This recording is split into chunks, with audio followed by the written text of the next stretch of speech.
Ja. Hvordan er det at stå på en scene? Det er meget sådan sjovt. Sådan. Hvorfor? Fordi sådan, når der er mange, der kigger på en, så får man sådan lidt opmærksomhed.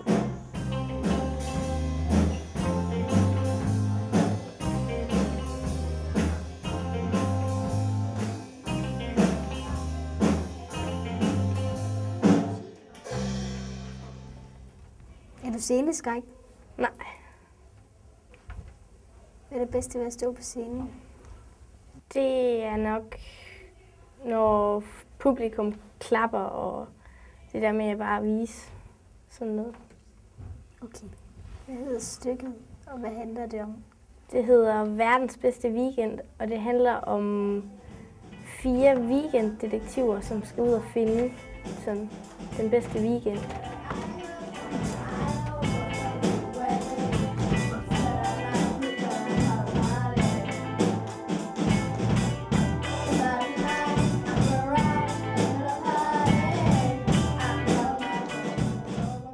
Hvad finder de så? Så finder de alt muligt om nogen der er på overnatning og sådan rigtig mange forskellige ting. Ude i skovens mørke har der siddet 2 fremme væsener og jagtet det meste. En engel og en djævel. Jeg synes ikke, de børn er søde nok ved hinanden. Og jeg synes ikke, de er onde nok ved hinanden. Jeg synes faktisk, at her er gået charme tidligt. Jeg vil ønske, der vil ske et ægte mirakel.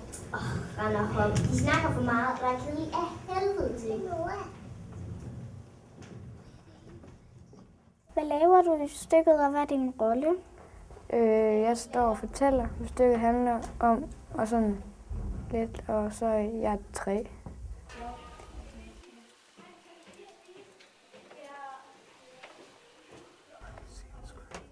Er du sceneskræk? Nej, jeg er ikke sceneskræk, men jeg kan godt være lidt sådan nervøs og sådan noget, inden jeg går op. Ja, sådan der. Okay. Får du sommerfugle i maven? Ja, rimelig meget. Er du generet, når folk klapper af? Lidt kan jeg godt blive sådan lidt. Men jeg er glad for, når de klapper over. Jeg tror, vi skal løbe. Ja. Jeg giver dig en øjeblik, og glorien. Fri mig vel. Kan du ikke? Egentlig gør ikke med underbukser. Ikke bande. Det var sgu. Gud, nu er det altså blevet for meget. Det er meget sjovt at stå på scenen og vise, og sådan noget, men det er også meget hyggeligt at øve. Og hvis for eksempel, når man øver, og folk kommer til at lave fejl, så griner man meget af det. Altså, det er meget sjovt.